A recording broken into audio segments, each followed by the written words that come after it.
So this is a bit strange because I thought it was probably a good idea, as I've hosted the week, to actually tell people who I am, for anyone that doesn't know. So I have drafted Kerry in again to be my interviewer, which is really strange because I feel all nervous now having to talk about myself. So I'll pass it over to you, Kerry, but don't ask me anything too tricky. All right. Well, actually, the first question I've got is, what exactly is a wedding planner? What do you do? Tell us all about that side of things. So, wedding, I obviously started the Little Wedding Agent because I've been a wedding planner for 10 years and I've worked at various venues and hotels. And I had an idea to kind of make myself, I guess, accessible to everybody. People have the perception that wedding planners are a bit of a luxury. You only have a wedding planner if you've got loads of money to spend and you just let them do the job for you.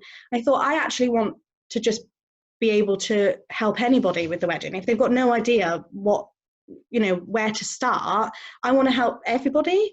So I started the Little Wedding Agent, basically to help you with the initial stages of the wedding.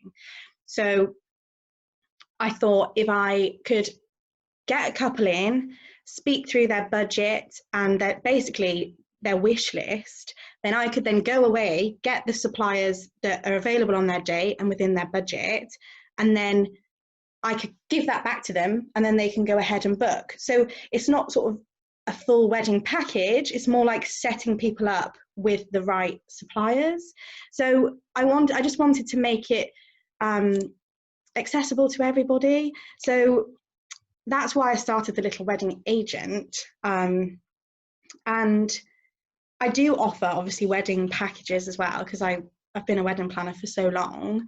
But primarily, I sort of sort your suppliers for you and find out who's available, because I know from when I planned my own wedding, I thought it was going to be really easy to find all my suppliers because I already know so many. And some people were just already booked in. They assumed that they were doing my wedding already. But others, like I had to inquire with so many people. I thought it takes such a long time. So I thought if I could kind of speed up that process for people, but then still let them have the fun of the planning, they've got a list then of suppliers. They can then go away and meet every one of those suppliers and make their own mind up. I'm not making any decisions for them. I'm just giving them the tools and answering any questions that they might have about weddings, really. And for somebody who's not in the wedding industry, obviously that's a complete minefield, because you start typing things into Google and you don't know who's good or who's not so good and things. So actually coming to you would be helpful, because you know suppliers that you've worked with and you've worked for and you've seen at other weddings and things. So I guess you build up that sort of relationship, who are the people to recommend. And that's the thing. I think it was because obviously I've worked at hotels and wedding venues and exclusive use places, and I've kind of worked all over Gloucester and Ross-on-Wye and Cheltenham and everywhere. So, and in every venue that I worked at, I was meeting the same people that were saying the same things. They were saying how they were asking me questions that I thought was just common sense. Like I just thought everybody knew that.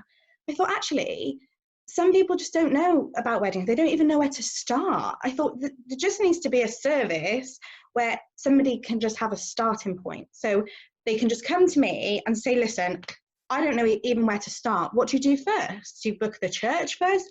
So that's what I really wanted to do, was just be that person that you meet up with initially, you go through all the details, I kind of look at your budget and realistically tell you what you will and won't be able to afford.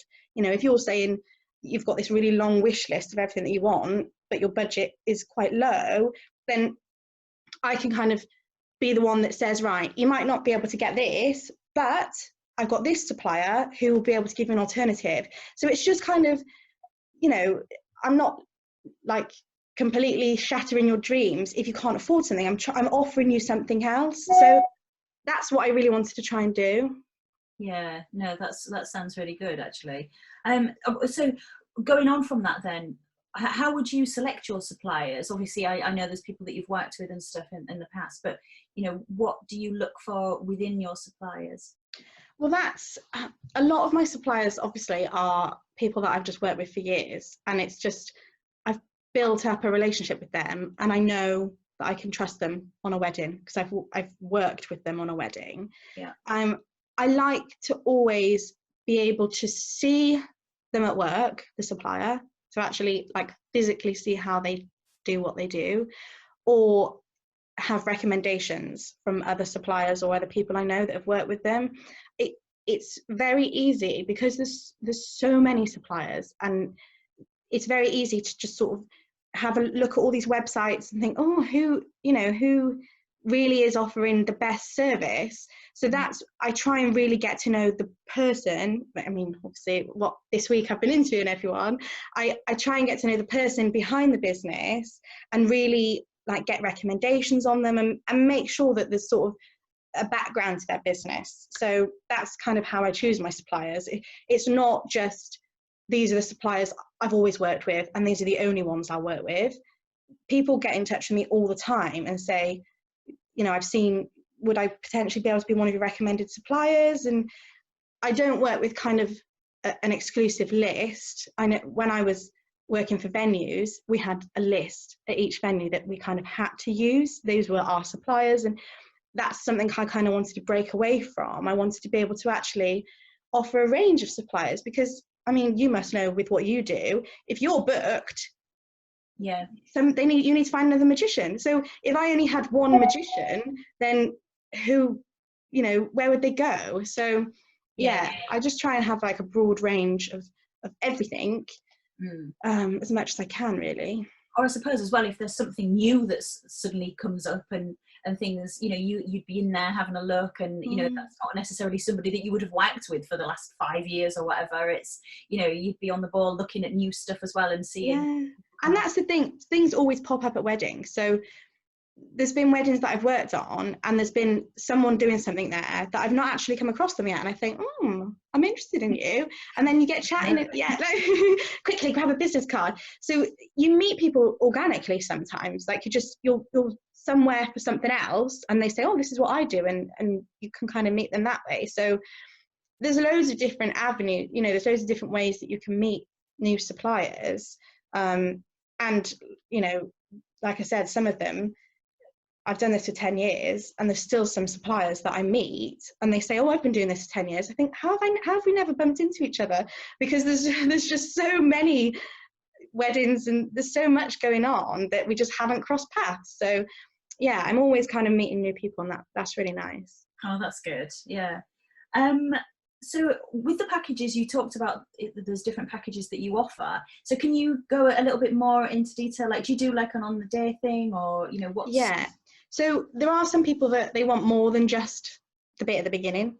So basically the way that the sort of process works is the way that I start, even if you were to book a full wedding package with me, I'd start it all exactly the same. So we'd have the initial consultation, which I say it's 30 minutes, but it never is, because I just talk and talk and talk. Like, I've talked all week, it's obvious.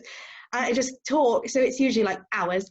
But basically, it's either like a virtual thing that I do, so it doesn't have to be a face-to-face meeting, or it's a meeting like out and about or in a coffee shop, and we just talk about what they want, really. So what the couple's looking for, and then sort of I go and get the suppliers, and so I've got the package it stops there. So we have that meeting, I go away. I usually say 1 to 2 weeks for me to get all the suppliers, because obviously depending on how busy the other suppliers are, I wouldn't want to not include someone just because they were really having a really busy week. So I usually say maximum of 2 weeks for me to get back to them.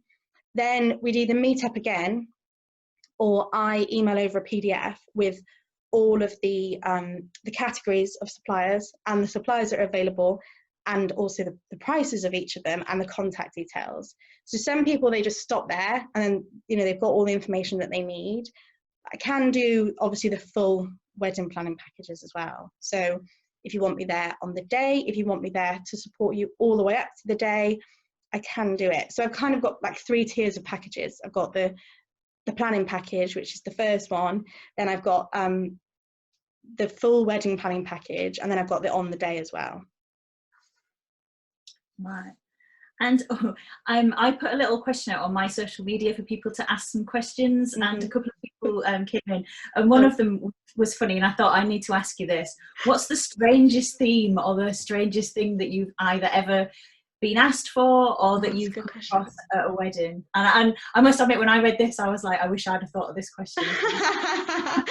The strangest theme. Oh my gosh, that's so hard. Do you know, for me, for some people it would be like great, but for me, I don't really get it. So the strangest theme was when there was a Star Wars wedding, because I don't understand, like I don't get the Star Wars thing. I'm probably going to get criticized for this, but like it doesn't, so I didn't really understand why there were like robots walking around at the wedding. I was like, I don't understand why this is a thing. So for me it was like, okay, that was a strange one. People for getting married where I've worked previously in hotels tend to be quite, they rein it in. So it tends to be quite classy and elegant. When I've worked at exclusive use venues, it's usually a bit more out there. So I've had some like amazing ones. Like I had a black and white wedding, which was just amazing. And it was kind of like inspired by like, it was a little bit Great Gatsby-ish. Like it was really elegant. It was amazing. So I've kind of seen all sorts, but the Star Wars one's got to probably be the weirdest one. Like I am not a big fan of Yoda on a cake, but if that is what you want, have it. That is absolutely fine. It wouldn't be my first choice. To be fair, you're in good company with me because I've never seen a Star Wars film, so I do know who Yoda is though, and I would recognise Yoda on a cake, so I would get that. So how far in advance would people book you? I guess it just depends on your availability, but yeah, I suppose it really it can be a month or it can be 2 years. It depends what people need, really. I love planning last minute weddings. I love it. I feel like it becomes a challenge, and I love being set a challenge. So when people come to me and say, I know this is mad, but I'm getting married in 4 months, can you do anything? I'm like, yeah, I've got my notebook ready. What do you need? I'm ready. Because it's so easy for me to turn that around quickly. So I love the short lead ones, but then equally, the longer in advance that people book a wedding, you really build a relationship with them, and that's really nice as well. Because then, I mean, it's sad when it gets to the day because I feel like you're losing some friends, but people, it really varies. Some people are really organised and it's sort of 2-3 years in advance, and then other people it is really short lead. And I can literally do a wedding, not at the moment, but next month, you know, if you needed it. So there's never kind of a right or wrong time to book, really. Oh, that's good to know. And that actually brings me on to my next question, because I was just going to ask about sort of the coronavirus thing. And I mean, obviously it's a reason, because that's why we're doing it online rather than doing a wedding fair actually at a venue and everybody chatting and stuff. So, but I just wondered, you know, how has that affected you, and what are your plans with this? And yeah, can you tell us? Well, it's obviously, for me, it doesn't affect me too much because of what I do. The on the day packages, obviously, I've got none of those this summer, but for the initial sort of finding your suppliers, I can do that from anywhere. Like, you know, the virtual wedding fair, I can find your suppliers and I can do everything virtually. I can have a Zoom chat with you and talk through your wedding. You know, the nature of what I do, you don't have to be face to face to even do it. So from that aspect, it hasn't changed much. But what I've tried to do, obviously, with the virtual wedding fair, and what I'm hoping that I can continue and grow, is enable people to meet those suppliers, even though wedding fairs aren't taking place. Because I know, from my point of view, it's essential for me to meet somebody before I book their services. Some people can just go and look at pictures and go, yeah, that's fine, that looks fine. I always book based on how somebody comes across to me. So for me, if I couldn't actually meet people, I used to go to loads of wedding fairs because I wanted to get a sense of how people are. And it wasn't just about what they could provide, it was as much sort of the way that they interacted. So I am hoping to do more virtual wedding fairs to help people if they need it. So hopefully I can stretch beyond the Gloucestershire border and I could do sort of more regional. So I could do Southwest, you know, if there's a demand and if there's people that need help and they still want to meet people. And I think the most important thing is kind of keeping the wedding buzz alive, like that feeling that you get when you get engaged and you just want to plan your wedding, you're so excited.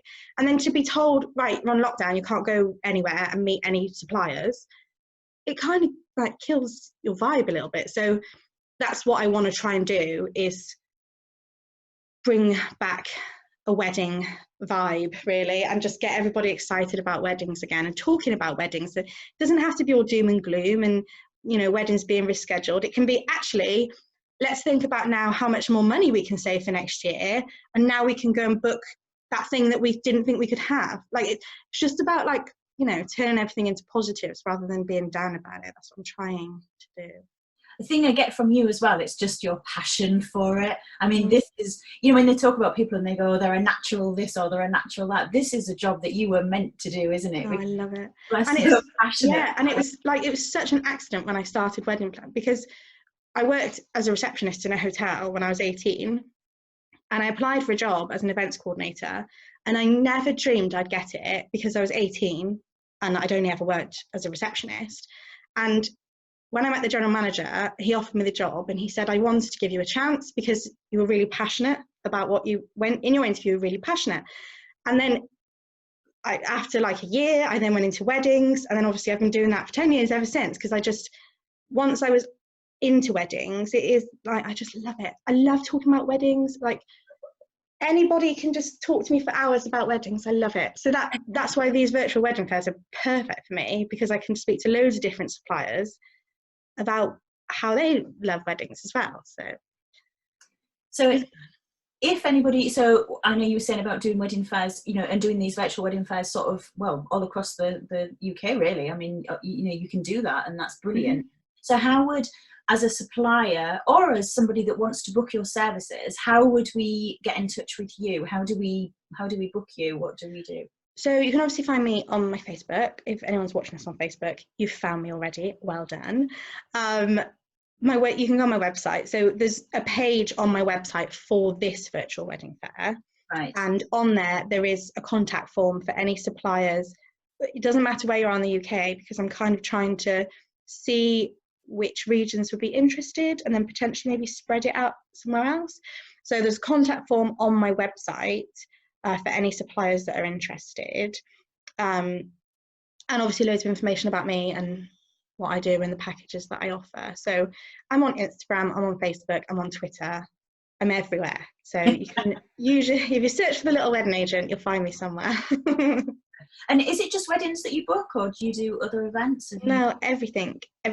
Obviously, because I've worked in hotels and at venues, I've never sort of been pigeonholed into the weddings. I just love the weddings. So I went for the Little Wedding Agent, but I can do anything. I've done so many events in the past for various reasons. Divorce parties, I've done it. Yeah, like I've done everything. So there isn't an event that I wouldn't enjoy planning for you. So yeah, I can do. I love a party, so challenge me. Wow, that just sounds like you're going to get some calls now. Oh yeah, I could have anything now. What have I done? I'm now thinking, right, I'm going to message you later on with some.